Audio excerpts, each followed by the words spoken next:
What if the biggest thing ruining our experiences isn't reality?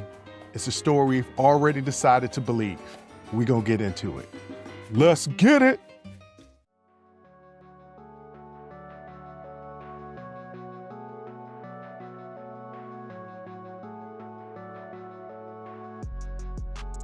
Welcome. First of all, welcome. This is Unsolicited Perspectives. I am your host, Bruce Anthony, here to lead the conversation in important events and topics that are shaping today's society. Join the conversation and follow us wherever you get your audio podcast. Subscribe to our YouTube channel for our video podcast, YouTube exclusive content, and our YouTube membership. Rate, review, like, comment, share. Share with your friends, share with your family, hell, even share with your enemies. On today's episode, we're examining how narratives shape everything from a movie's success to how we see ourselves as we get older to firsthand experiences. But that's enough of the intro. Let's get to the show.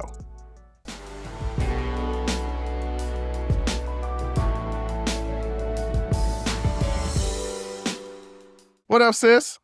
What up, brother? I can't call it. We're back after an extended break. We are back, ladies and gentlemen. Look, everything's going to pick back up. We just took a little bit of break. It was the holidays. It was my birthday. Yeah. You know, we chilling. We need rest too. Right. You know what I'm saying? She was like, where's the show? I'd have told you last show. See, I treat the audience like a kid. I said, I done told you last time to stop asking about this. I made an old announcement saying that we was going to take a little break, but no matter what, thank you for the love and thank you for looking out for it. But we back. We back in the full effect. Yeah. We were back on Tuesday. I released the episode with the Mark Steven Pearl, and we talked about him and his mom, you know, him being a caretaker for his mom and her last days. And it was an interesting story because not a lot of men are caretakers. Right. And so he wrote a memoir about it. So we've been back. We back. But you really had an interesting weekend. I did. Yes. You went to New Orleans, where I still am destined to go. It's going to happen for you. I believe you will one day make it to New Orleans. It's surely not that difficult. It isn't. It's a flight and a hotel. So I just feel like you could go. You could go anytime. Yeah, well, I tell you what. I'm definitely going to go. I had booked my flight a year ago for Halloween. And, you know, things happen. But I tell you what I'm not going to do is book the flights that you and our mom had coming back. Because that seemed like it was a fiasco. But tell me about the trip. Yes. So for our mother's birthday, took her to Essence Fest in New Orleans, 2026, in case you all are watching this sometime in the future. It was excellent. Like, overall, did I have fun? Yes. Now, me specifically, I don't like I don't like crowds, right? And it's crowded. The lines are long. It's crowded. Like, there are a lot of people who come to Essence Fest. So, you know, put like some times in there where you're doing stuff outside of the festival activities so you can decompress if crowds are not your thing. So, you know, we brought our bathing suits and things like that so we could do other things to kind of like decompress and get our social batteries back, because it really is like an all-day thing. So from 10 to 5, there are all these events at the convention center. And it's everything. It's talks. There is Beauty Con, and there was a book festival. All these authors came and talked about their work, and lots of celebrities, lots of free giveaways, and a really awesome vendors. Had Black-owned products. You get everything from clothes to grills to candles to jewelry. Like, they had a vendor pretty much for everything. So time out. Yeah. I hate your guts, and this is the reason why. Okay. I feel like I've had this conversation before that I've been wanting a simple grill, like a Michael B. Jordan type grill. And you around vendors who sell grills. Yes. Yeah. And you wouldn't like, you know what, my brother's thinking about getting away. How am I going to do that if you're not there? They need a mold of your teeth. I could create a mold of my teeth. Just get some Play-Doh, bite into it, and then ship it to Then them. you can order a grill. Like they send you the stuff. You're just going to skip past that me biting into Play-Doh? Yeah, I'm going to skip past that because you used to do that when we was kids. No, I did not. That was you and our brother, okay? Y'all we did was not eating eat Play-Doh. Y'all did. We y'all absolutely did not eat Play-Doh. That's it. I always hated Play-Doh because it stank. It stank. It does. I think you're getting that confused with the jelly, with the little slime it's stuff. Play-Doh. It's Play-Doh, and it's in kids' dirty, sweaty hands. Yeah, that's right. That. Mm-hmm. And all of that mixed with the actual dough smell, it stinks. Okay. It does. All right, so vendors and all that type of stuff is there. How was the food? Well, it's New Orleans. Yeah. Well, I don't know. So I had char-grilled oysters every single day from different establishments. Drago's. Okay. We went to Neo's. We went to Pier 424 on Bourbon Street. And that was a really funny experience because our mother delusionally wanted to go to Bourbon Street. The day she picked to go to Bourbon Street, because she's had great experience on Bourbon Street before, I said, but that's off season. Today is July 4th. Right. And you want to go to Bourbon Street on a holiday. I said, okay. I know a great restaurant on Bourbon where we can get some great seafood. I'll take you. And I'm holding her arm and holding her hand as we navigate this throng of people. And her face is just, I hate every minute of this. Because, ladies and gentlemen, our attitude of not wanting to be in big crowds literally comes from our parents, because both of our parents hate being in big crowds. So I'm having to lead her. As we got as far as we could get in our Uber, they had the streets blocked off. Obviously, it's a holiday, and it's Bourbon Street. Streets were blocked off. So we got as close as we could get. We're about 2 blocks away from the restaurant. That's it, 2 blocks. And I had to navigate this crowd. So I had to put my own anxiety to the side so that I could get her through this crowd. Get to the restaurant, we sit down, and all she said, I'm never doing that again. I'm never coming here again. And I said, I tried. Wait a minute. Tell you. Never coming to that restaurant on Bourbon Street ever again? No, never coming to Bourbon Street. But she's had fun experiences. Yeah, you just have to go off season. Why would you want to come down here on Independence Day? How was Independence celebration on Bourbon Street on the 4th of July? Because I tell you how it was here in D.C. I heard it was all over my timeline how it was in D.C. And that is just a cherry on top. I mean, the fact that it was a colossal disaster. They wouldn't say it was a colossal disaster. I would. I would. It was a colossal disaster. But no, on Bourbon, I mean, it was packed. It was packed with people. Everybody's out partying. Smells like pee and vomit, and everybody's drunk. And it was typical Bourbon Street during an event. Like it was typical Bourbon Street. So yeah, so we had that experience. I said, I'm gonna take you down there. I'll take you. You're gonna want to go.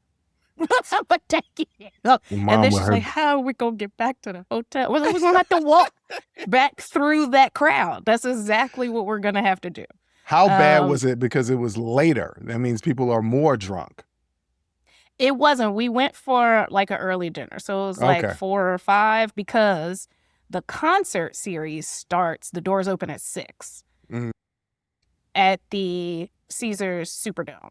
Okay. And when I tell you it was amazing, Friday night,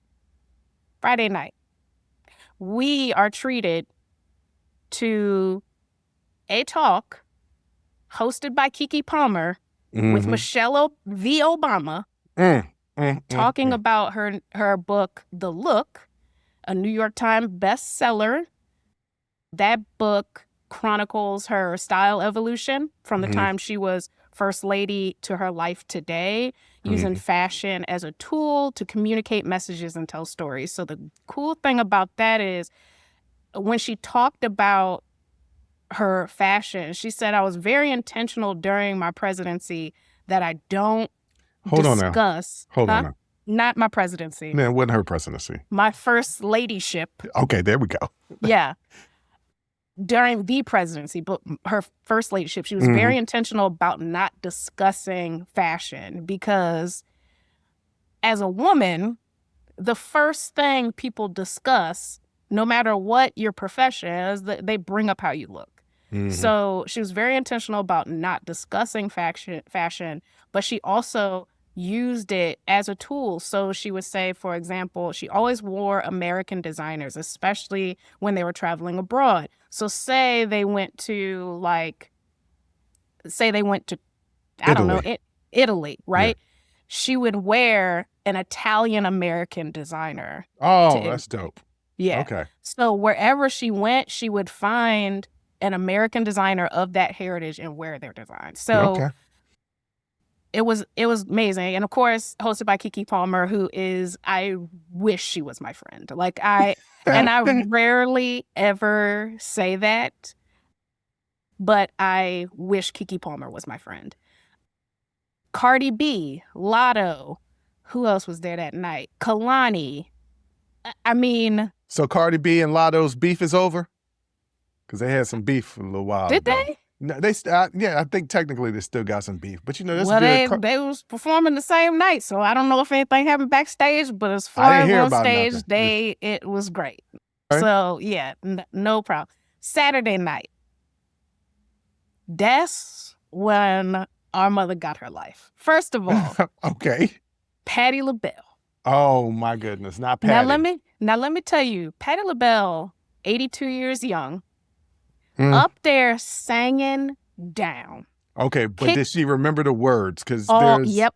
Okay, because there's a little rumor that Patti be forgetting the words to her songs. So here's the thing. All right. If that does happen, she is very, very good at playing it off, and her backup singers pick up the slack. So yes, there probably were several points in there where she forgot the words. But she has a very large catalog spanning decades, and she's 82 years old, y'all. You're right. So please. And she was still hitting all those notes perfectly, cleanly, kicked off her pumps, had about 7 pairs of different style flats on the stage at different places so that she could grab a pair of shoes at any point wherever she was on stage. Because she's 82. Because she's 82. But she was going to come out in them heels. She came out in them. But it is her signature to kick her heels off into the air. So that did happen. And then, Babyface. Oh, Babyface was there too? Hold on, but did Patti sing On My Own? Yes. Because that's my favorite Patti LaBelle song. Yes. Okay. Yes, anyway. of course she did. So then Babyface came out there. Did he come out there with Take 6? He didn't need to. Let me tell you something. Babyface not only performed his hits, he performed all the hits he's written. And he does it concert forever? Pretty much forever. I mean, it started at like 7:30 is when like the opening acts, like there was Leon Thomas and like there were different opening acts. So, and then it goes to about 2 a.m. Did we make it the whole time? No, because I gotta get. I'm on my back to the hotel. But yeah, he performed them like he had like a Billboard chart, and every number one he had for different decades, he would just perform that, and you really forget like how many songs he's written for literally everybody. And how just amazingly talented he is as a songwriter alone, not to mention as a singer himself and as a producer. Ladies and Again, gentlemen, if y'all don't understand who Babyface is, shame on you. But let me just explain to you who Babyface is. Every single one of Boyz II Men's hits, every single one. You love Babyface Water wrote Runs them. Dry? Huh? Down on Bended Knee. Come on now. The only thing he didn't write was Motown Philly. Right. That was the only thing. He performed Roni, which I loved. Yeah, of course you did. Because, of course, he wrote a majority of the songs on the Don't Be Cruel album, Bobby Brown. I mean, take some time. If you don't know who Babyface is, take some time. Google songs Babyface has written. And you will be like, how did I not know who this person is? It's weird that you don't know who this person is if you don't know who this person is. It's not weird. It's not weird. It's because Babyface hasn't been in pop culture in like 25 years. You forget there's a whole generation. No, there's a whole generation of adults who would not know anything about Babyface because he has not been in pop culture for 25 years. That's the reason why that one artist didn't recognize, didn't know who he was, and everybody was getting on her, and they were like, how does she not know who Babyface is? Because she's a kid. Yeah. She's 25 years old. Like, of course she doesn't know who Babyface is. Yeah, but written hundreds of R&B and pop hits. Mm-hmm. Hundreds. Whitney Houston, Boyz II Men, Toni Braxton, Madonna, Ariana Grande. The list goes on and on and on of the people that he has written for. Some of your favorite songs from the 80s, 90s, and 2000s were likely written by Babyface, especially if it's a ballad. If it's a ballad, he did it. So that was it for Saturday. What happened on Sunday? Sunday, George Clinton, Parliament Funkadelic, okay? And the show closed with T.I. performing with the Louisiana Philharmonic. Wow. Yeah. Top tier. Top tier. And also something really, really special happened that I'm still kind of like, can't believe that this happened to us. So Saturday night, we're going through security. There's a lady in front of us. We're going through security. And then we go off to go up the escalator because, I bought decencies. They weren't in the nosebleeds, but they weren't on the first tier. Right. They were in the 300 section. Mm-hmm. So Friday, we had to climb them steps. I am afraid of heights, particularly in stadiums. So I had to wrangle that so that I could make sure we could get my mom to and from the seat safely. Right. But we're headed to the escalator to go up. And I get a tap on my shoulder, excuse me. And it's the lady who was in line in front of us at security. Mm-hmm. She said, holding out her tickets, would you two be interested in sitting on the floor? And it took me probably like a minute and a half to really register what she was saying. She was like, you can sit in your seats, but I'm just saying I have two floor seat tickets. And so apparently her friend does HR. Okay. For Essence. Okay. And gave her passes. Mm-hmm. And so she's like, so I got my passes. So I'm handing out her passes because she's like, I already got my tickets. I'm trying to give away these passes she gave me. Right. And so I'm still looking at her. She hands me the tickets. I'm holding the tickets. And I'm still confused as hell because what are you talking about? Yeah. And I look at the tickets and they're actually for tonight floor seats.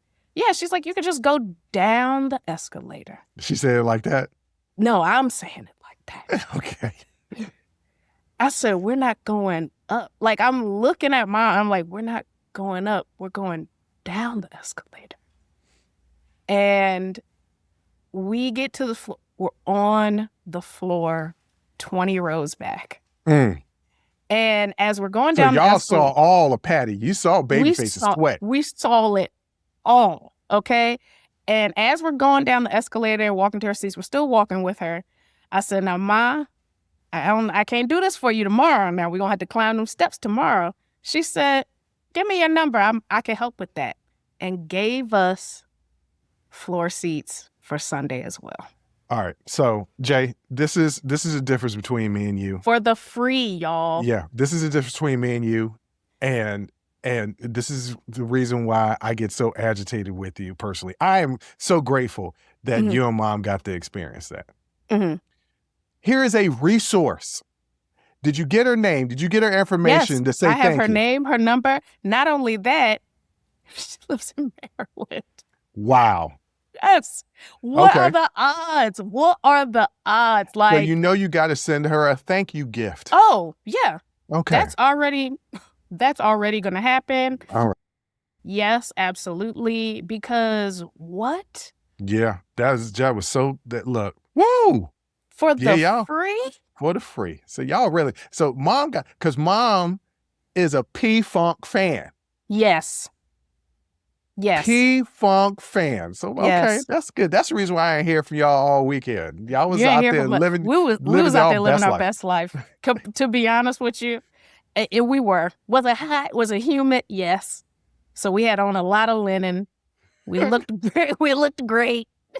And I really, really had a fun time. Yes. I also want to point out that at the top, because this was going to be in the third segment, I asked you. You did. You think you got enough for a full segment?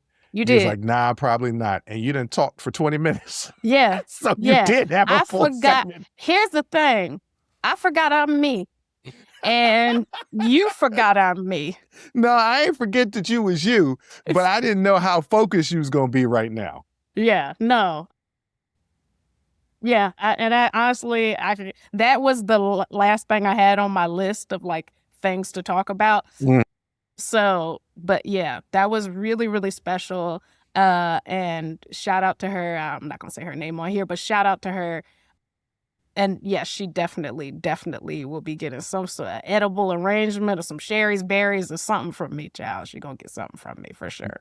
Yeah, that is so dope because she gave you and our mom a dope ass experience, once in a lifetime type experience. Truly, because y'all, can I pay for the floor seats? Yes. Do I pay for the floor seats? Hell no. Hell no. I won't do it. So yes, for me, this is absolutely once in a lifetime because I wasn't about to pay them prices. I wasn't about to do it. Yes. So all right. So that was your weekend. We're going to get into my birthday weekend a little bit and what I truly discovered about myself. And we're going to get into that next.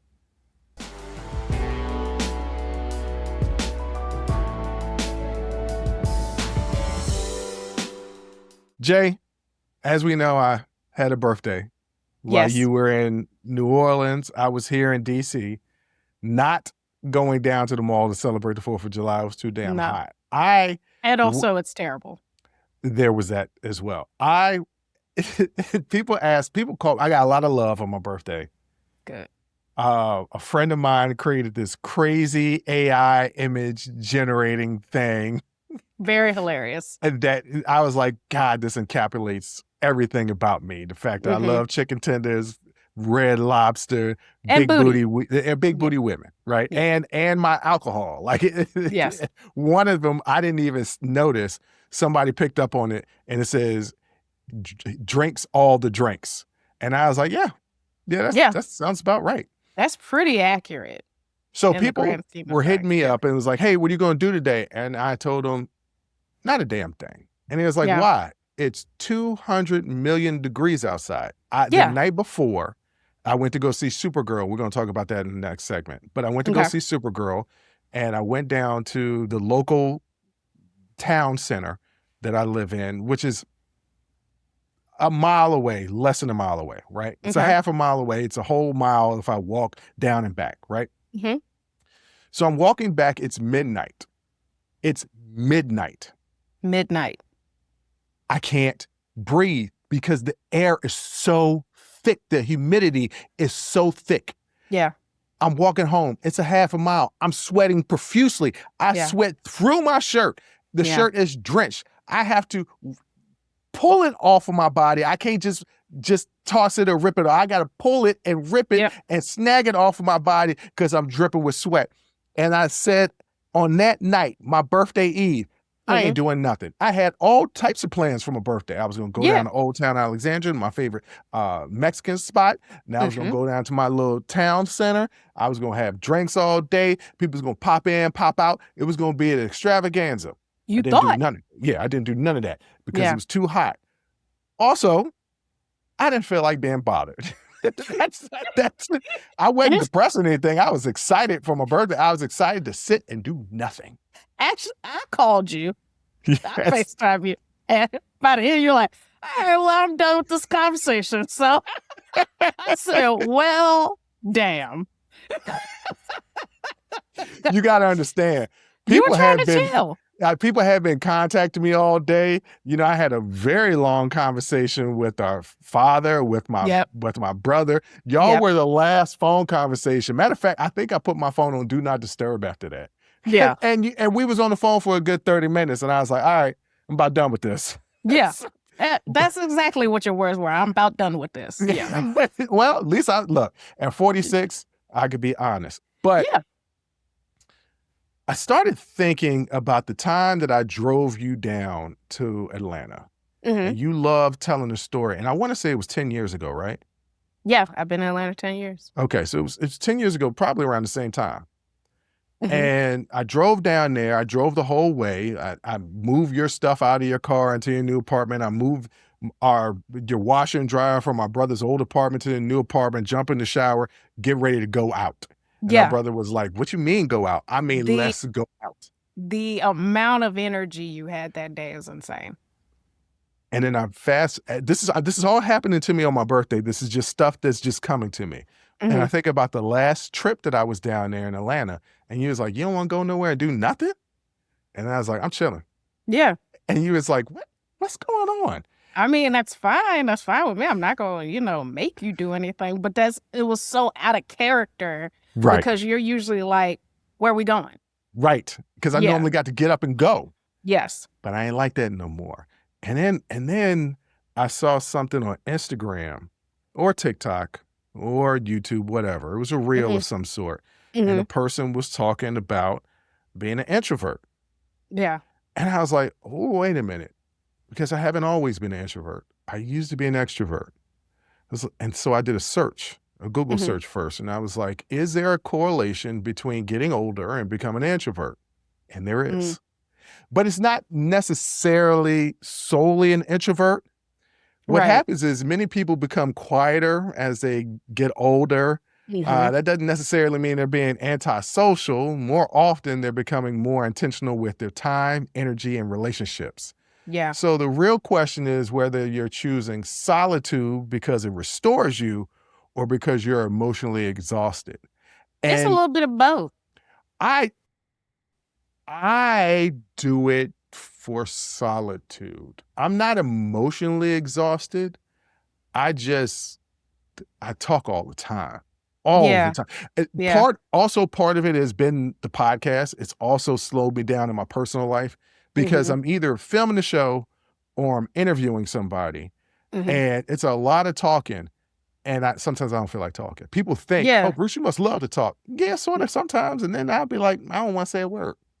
Well, and I also want to just call out that introversion is not being antisocial. That's not what it is. It just means you have a shorter social battery than an extrovert does. Like an extrovert gets energy from the crowd. An introvert is fine with the crowd.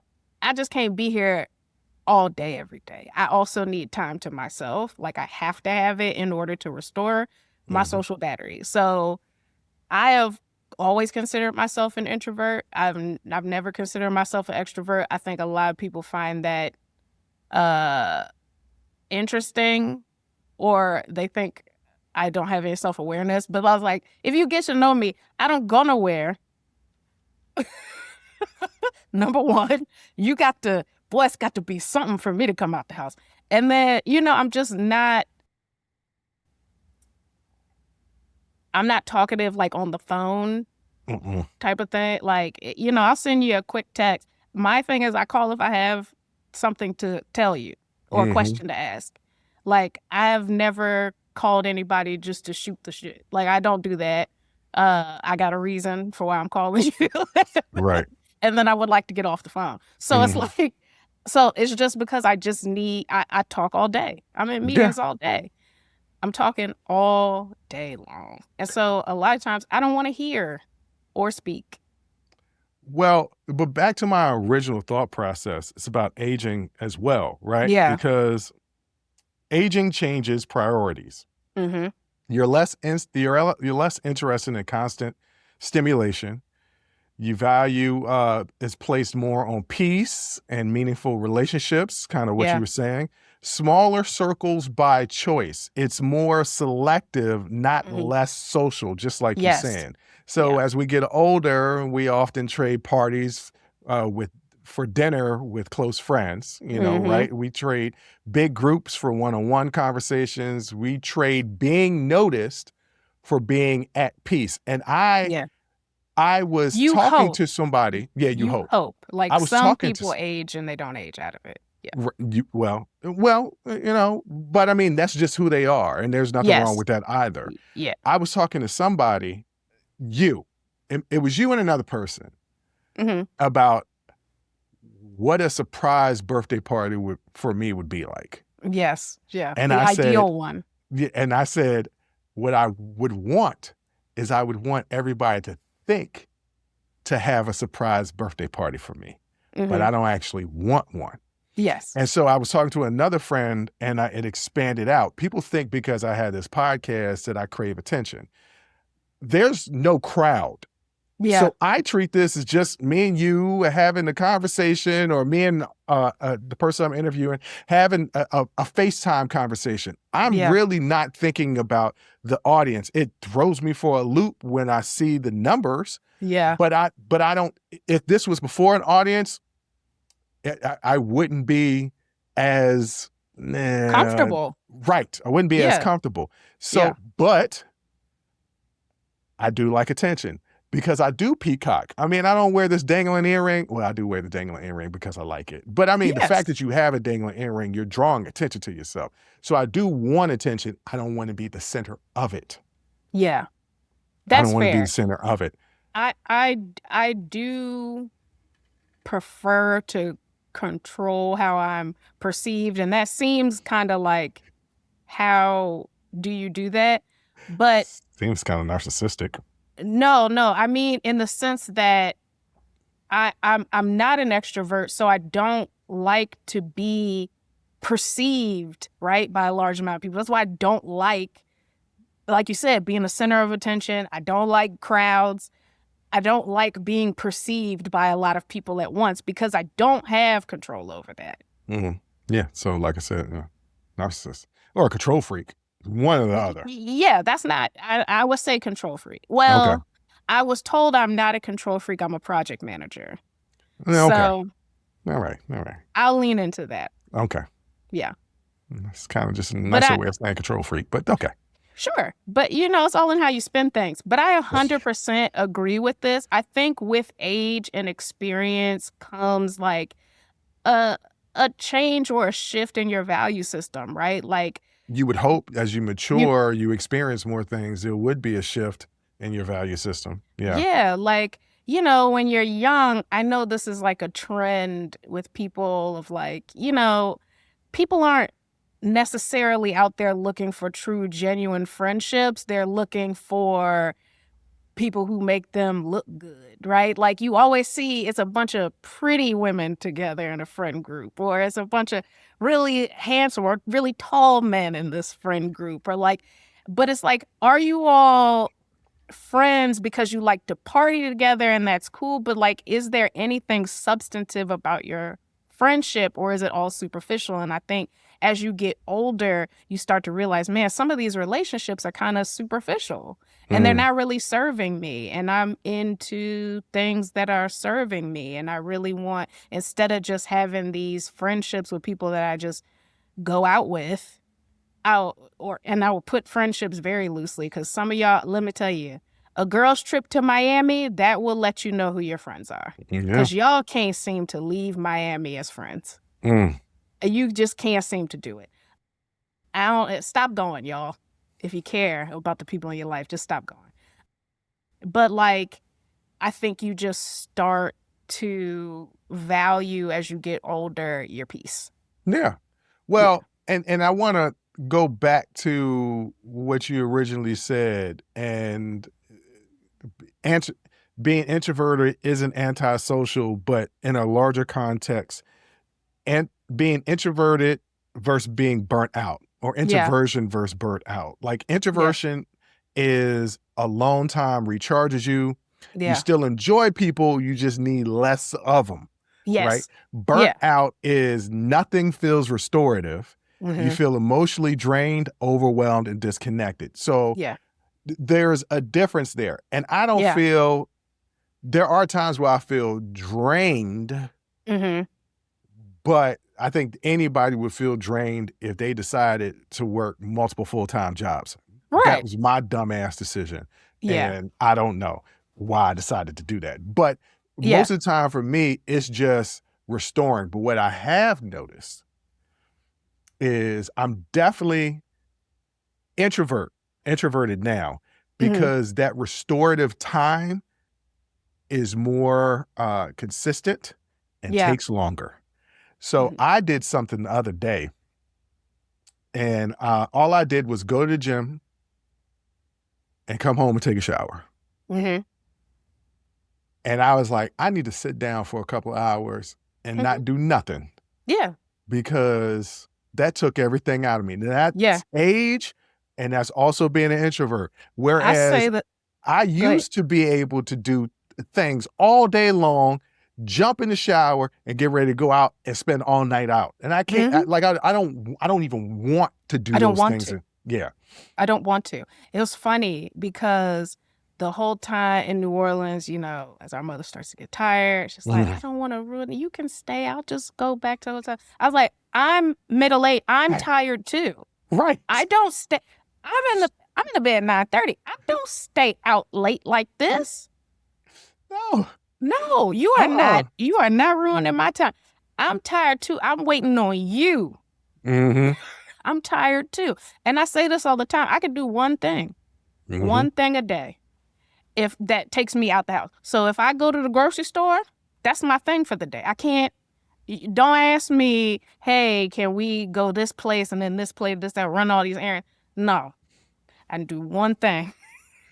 And then I'm tired, and then I need to sit down somewhere. And I really like your point about how you still enjoy people, you just need less of them. And I think it's not even really about the quantity, it's about the quality, right? You realize that you really only need a handful of really good people in your community. That's it. You don't need a bunch of things like popularity. Just don't. By the time you get to a certain age, you're like, I don't give a full damn if everyone likes me. I just need a couple people to.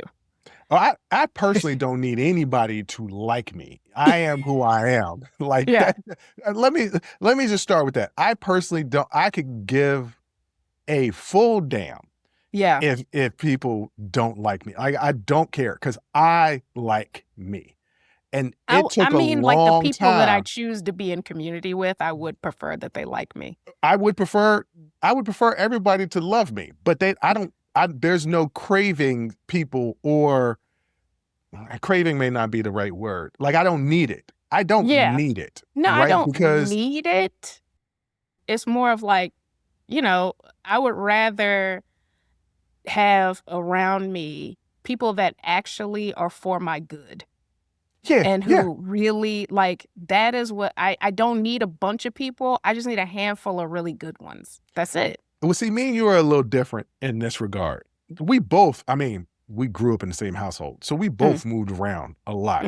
You got a little bit more stability from middle school to high school than I did, because you went to two different middle schools and just one high school. I fought to only go to one. Right. Where I went to 2 different middle schools and 3 different high schools. And let's not even get into elementary school, because I think I went to 4, maybe even 5 different elementary schools.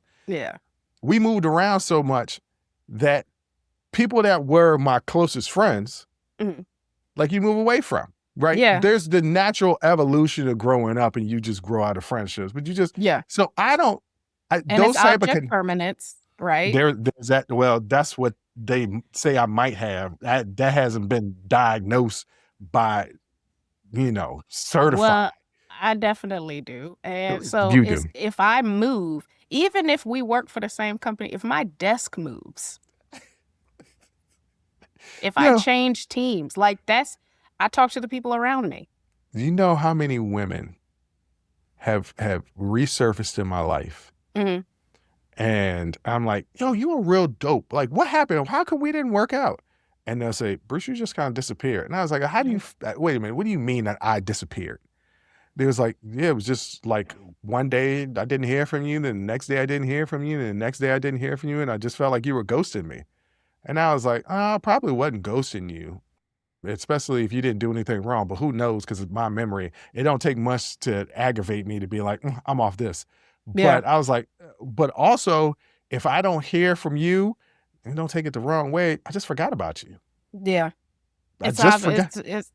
You have issues with object permanence. Well, Like that's whatever. you I forget. don't. It's out of sight, out of mind. It It is literally truly. and it's very difficult. I have to be very, very strict with myself to make sure, and social media has helped a lot. Social media has helped a lot to make sure that I keep up with people and reach out to people and things like that. But it is still very difficult for me, Yeah. to remember to do these things. Look, man, I'll be busy, man. Look, I'm one day rolls into the next. Next thing I know, 4 years didn't pass. I don't even know how I got to 46. Yeah. I felt like don't I either. just turned 40 the other day.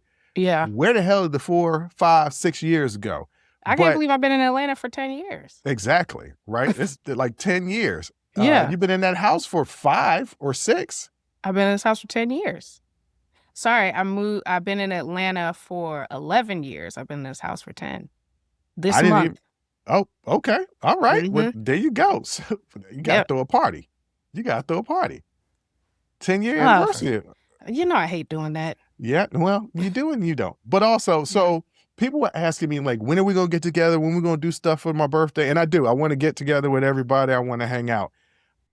What I will never do again is another party. People are like, you going to do another party? No. That's just nerve-wracking for me. I have too many different sets of friend groups that are just completely diverse, because that's how I love to live my life, and bringing them all together, it's always great. Yeah. Because there's never any friction, but it's always extremely interesting when they're like, so you're friends with them. And I'm like, if they're funny, I'm going to be friends with them. So yes. So I'm not doing anything big, and we'll be celebrating my birthday probably into September, because so many people were like, let's get together for drinks. And I'm like, it's a lot of y'all, and I'm not going to do something every weekend. So I'm going to stress this out. Yeah, we're going to stress this out. But we might be meeting for your birthday. Right. You know what I'm saying? But it just is real interesting. Like, as I was sitting down on the couch on my birthday, thinking to myself, yo, I'm a completely different person than what I was definitely 10 years ago, but maybe even 5 years ago. I wanted to celebrate it. It was too hot. That's the reason why I didn't do anything, ladies and gentlemen. I don't want everybody like, what'd you say? No, it was ungodly hot. There's no reason for me to shower, put on my face moisturizer, and then walk outside. I got a bald head. It immediately starts sweating. And don't nothing burn worse than face moisturizer burning in your eyes. Yes. Yeah. Except sunblock. Which is essentially the same thing. No, there's different ingredients in sunblock. But I'm talking about, it's this lotion. But having chemical in your eye. Yeah, it's this lotion that is mixed in with your sweat dripping down to your eyeballs. And I sweat. I got a bald head. I be sweating, ladies and gentlemen. Mine got lash glue in it and all kind of stuff. Right. Okay, you get all that in your eye, it burns. It burns. Yeah. But ladies and gentlemen, the point I was trying to make with this segment is, if you find yourself pulling back, and you even have people in your life saying to you, oh, you don't hang out or do the things you're doing, that doesn't necessarily mean that anything is wrong with you. Part of it is progressing and maturing and becoming older. But you do need to ask yourself, are you an introvert or are you burnt out? Because those are two dramatically different things. And if you're burnt out, that's something that you really need to evaluate and talk to somebody about. But if it's just a matter of, I want to still see people, I still want to hang out with people, but not nearly as much as I used to, and it needs to be in this type of settings, that's fine. That just means that you are creating boundaries in your life, and the most important thing to you is your peace. Yeah. And let me tell you something, as you get older, that peace, I'll take peace over Ain't anything. nothing like it. Nothing like it. I don't got to worry about nothing? Oh, yeah. That's it for me. There's nothing like it. If you, and I always, too, encourage people, make decisions for your life prioritizing your peace. Right? And that could be relationships, your job, whatever it is, make decisions with the priority being your peace.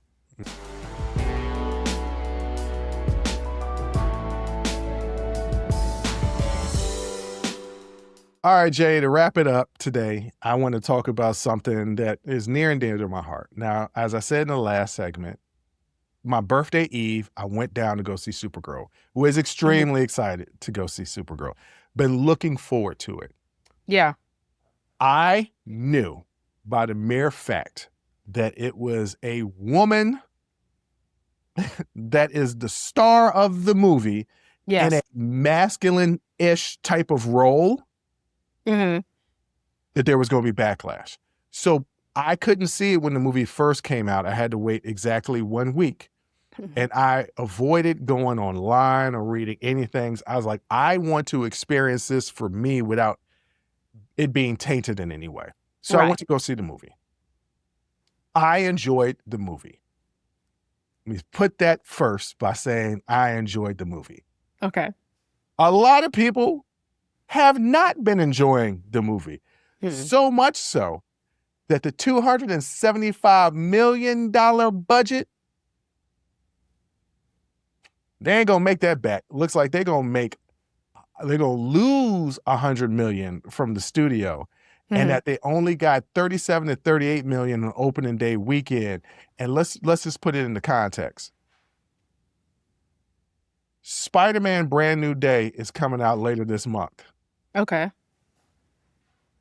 It would probably triple that on the opening day. Yeah. Supergirl got that in the opening weekend. Now, just as I thought, immediately as I got out of the movie theater, as I was walking back in that thick air, sweating profusely, I went on to a podcaster that I'm slowly but surely starting to turn away from because I'm seeing where their views are. I'm seeing where their takes are. And I'm like, oh, you have a very narrow view of things. Like they said that, goodness, what was it? Oh, 21 Jump Street and 22 Jump Street were the greatest comedy sequels ever. And I was like, I haven't really gave it that much thought, but no, because they're funny, but no, right? I would give Y'all Rush know Hour. Eddie Murphy exists, right? Well, how many sequels has he done? Another 48 Hours. Beverly Hills Cop 2. Beverly Hills Cop 2. Not only that, the Fridays are multiple sequels. I was like, so I'm like, okay, you guys have you're supposed to be like these movie people, but you have a very narrow view. Anyway, so I watched it. And he made some valid points when he was talking about it. One of the main things was, as I said to myself, as I was listening to them, and I thought about it, because before they even brought it out, I walked out of the movie theater and I said, the pacing of the movie wasn't right. And I was like, there's a really, really good movie. Probably not great, but a really, really good movie in there. But it wasn't edited right. And then I thought about how I do the interviews. And ladies and gentlemen, if you pay attention to the interviews, you will know that the first question I ask is always, take me back. Yeah. Tell me about your upbringing, your life, or whatever. There's a method to my madness. There's a reason why I do it. I'm going to let y'all behind the scenes and give y'all the secret sauce. I do that because no matter what topic that they're talking about, that first question is to humanize them and to bring you into them personally, to develop a personal relationship so that you're more invested into what they're going to be talking about, whether they're talking about a book that they did, movie that they produced, what have you, an important social issue, what have you. Bring it back and humanize that person first. That way you can get the understanding. Yeah. And I felt like in Supergirl, they did the origin as flashbacks. Okay. And that's fine if it's Superman or Batman when everybody knows what the origin is. But Yeah. they even changed what the origin is for Supergirl. And Supergirl's got like 5 different origins throughout the comics. So there is no universal origin for Supergirl. And this is a new character, sort of, that you're introducing. And I thought, oh man, they didn't make us invested into Supergirl because they did the flashbacks of the origin story, which is supposed to give you that personal feel, as opposed to putting it at the beginning of the movie. And I was like, I'm not an editor, but I put together enough media to realize that you want to structure the emotional beats a certain way. And I was like, oh man, that's what the main problem. There's a good movie here, but that's the main problem. You being a film director, screenwriter, editor, I wanted to get your expertise of when you've done your own stuff, you filmed it and you'll edit it. Yes. What's going through your process? Are there times where you've filmed things a certain way and then you get to the editing and you're like, I thought I storyboarded it like this, but this ain't hitting the way I want to. I'm going to move this here, move this there, and that'll flow better. Yes. So here's what I'll say about that. So an editor is a second director in my eyes. The first director, who actually films the movie, has a script to work off of, and they storyboard it out, but they're creating something from scratch. An editor is given images and is told to create a film out of. I have this is what I have. I only have this. So if stuff is shown as a flashback, that's because I only have this. It was shot that way. I can only edit it this way. So I wouldn't put everything 100% on editing. Editing can only work with the material that it's given. I feel like with the flashbacks, there was enough flashbacks to put that sequenced at the beginning of the movie. It wasn't just a one scene flashback or two. It was multiple scenes that were flashback, that had extended scenes. Yeah. So as being the second director, they don't have carte blanche to just do whatever they want. True. So if the script, the director, the studio is saying this is the way the story is going, you got to work within those parameters. So if they said we're going to give the backstory as flashbacks, then you like, well, I just got to do the best I can. Yeah. Well, what I got. I think that there were some other small issues that I had with the film. I enjoyed the film. I didn't walk out of there disappointed. But there are a lot of people that did walk out disappointed. But here comes my second part of my argument here. And when I said, hey, are we paying attention to perception or reality? Because this movie, before it even hit the theaters, was getting hate. And it was getting hate in the manosphere. And it was surprisingly getting a lot of hate from MAGA. It was getting a lot of hate from MAGA, and that's then not surprising. That's not surprising. But then the star Alcock, who is Supergirl, was critical and then criticized because she said all these anonymous things that are hating on the film before the film even comes out tend to have MAGA or American flags or or Christian in the bio, and nobody cares about what they had to think, which is somewhat true and somewhat not true, right? Because there is like half the country that is MAGA or Christian, right? So you don't want to alienate those people, but you can't. If they got a bug stuck up their ass, then there's nothing that you can do to win those people over. I don't know if antagonizing them is the best thing to do, but I think it's a good call out of the hypocrisy, because what is actually happening is misogyny. is Mhm. sexism. Yeah. And that is alive and well in Christian conservatism, and it's alive and well in MAGA. You have MAGA women talking about we shouldn't have the right to vote because women are too emotional. Meanwhile, you got a guy playing 2K that broke his television because the game is cheating him. So it's like, Hold on, but the game do be cheating. it don't. But like, right? But we're too emotional. So these kinds of ideas are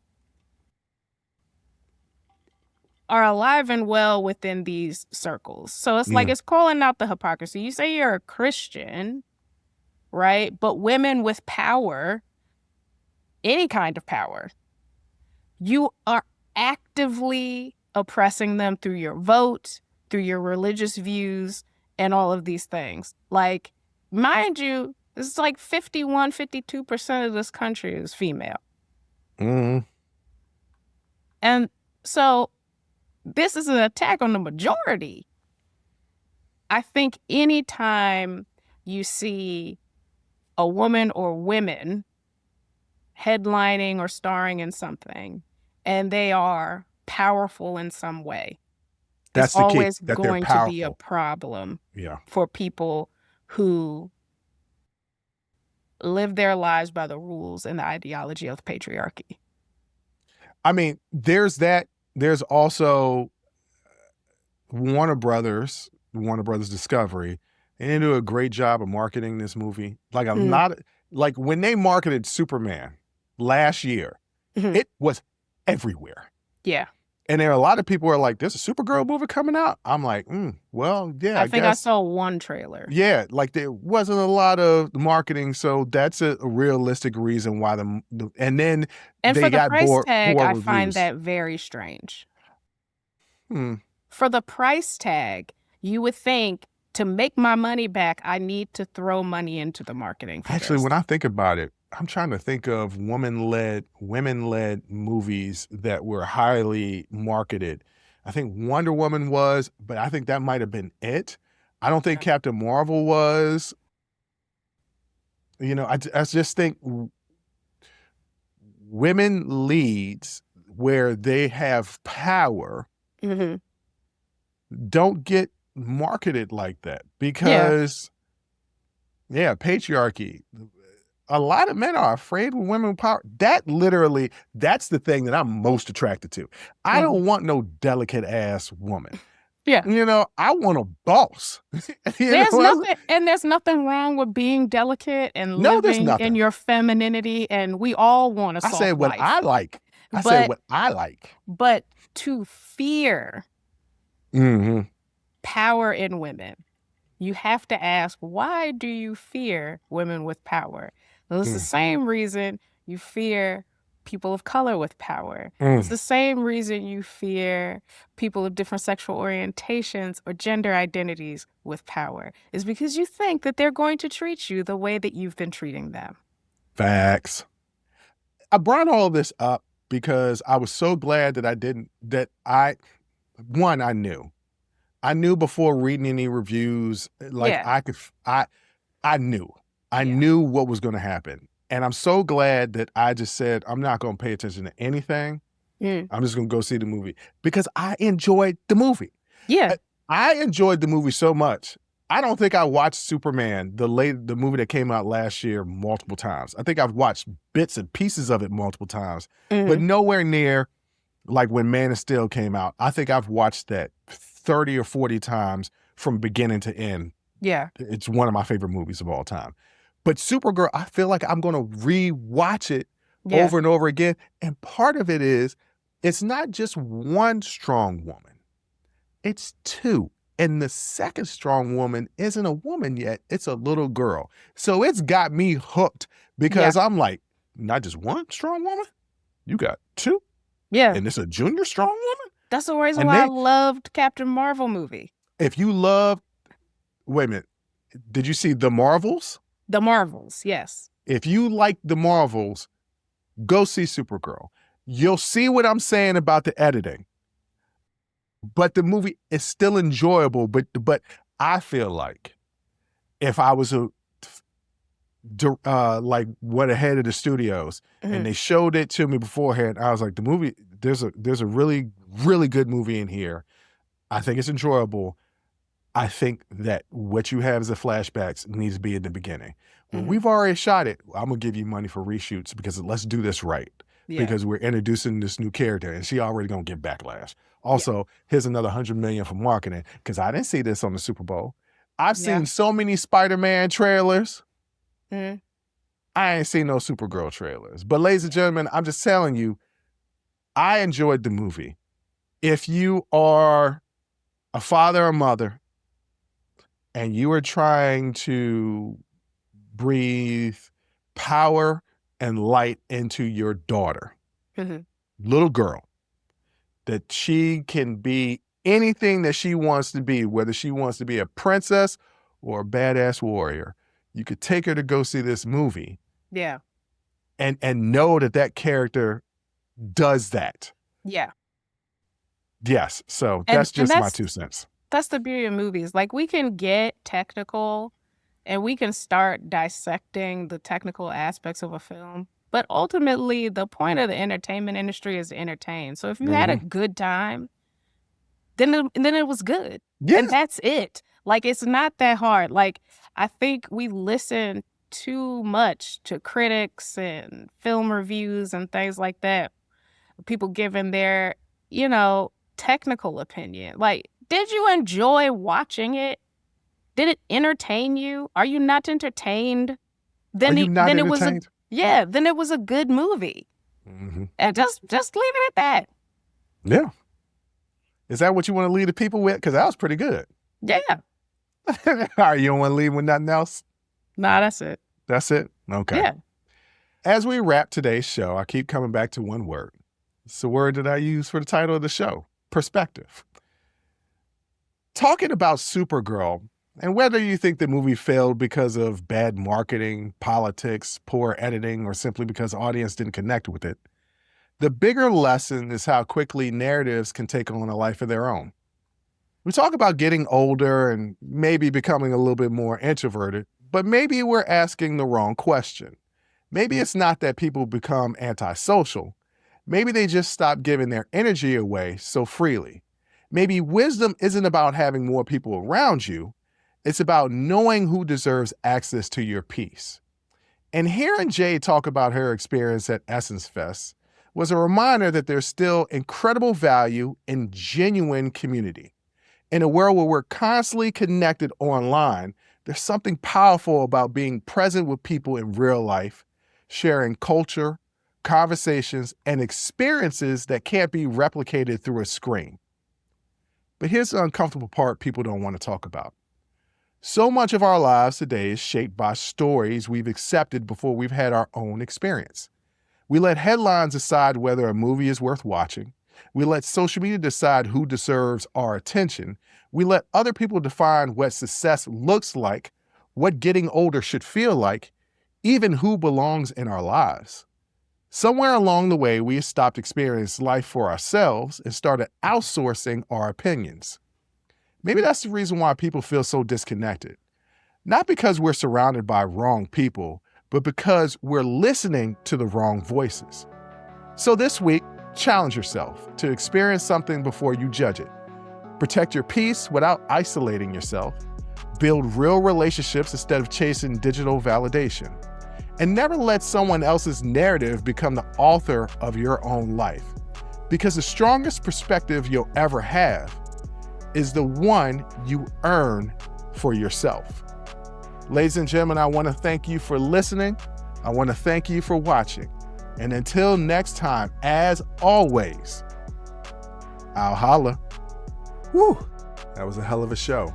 Thank you for rocking with us here on Unsolicited Perspectives with Bruce Anthony. Now, before you go, don't forget to follow, subscribe, like, comment, and share our podcast wherever you're listening or watching it to it. Pass it along to your friends. If you enjoy it, that means the people that you rock will enjoy it also. So share the wealth, share the knowledge, share the noise.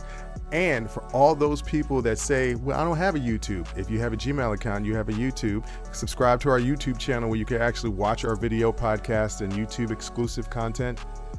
But the real party is on our Patreon page, After Hours Uncensored and Talking Straight-ish. After Hours Uncensored is another show with my sister. And once again, the key word there is uncensored. Those are exclusively on our Patreon page. Jump onto our website at unsolicitedperspective.com for all things us. That's where you can get all of our audio, video, our blogs, and even buy our merch. And if you really feel generous and want to help us out, you can donate on our donations page. Donations go strictly to improving our software and hardware so we can keep giving you guys good content that you can clearly listen to and that you can clearly see. So any donation would be appreciative. Most importantly, I want to say thank you for listening and watching and supporting us. And I'll catch you next time. Audi 5000. Peace.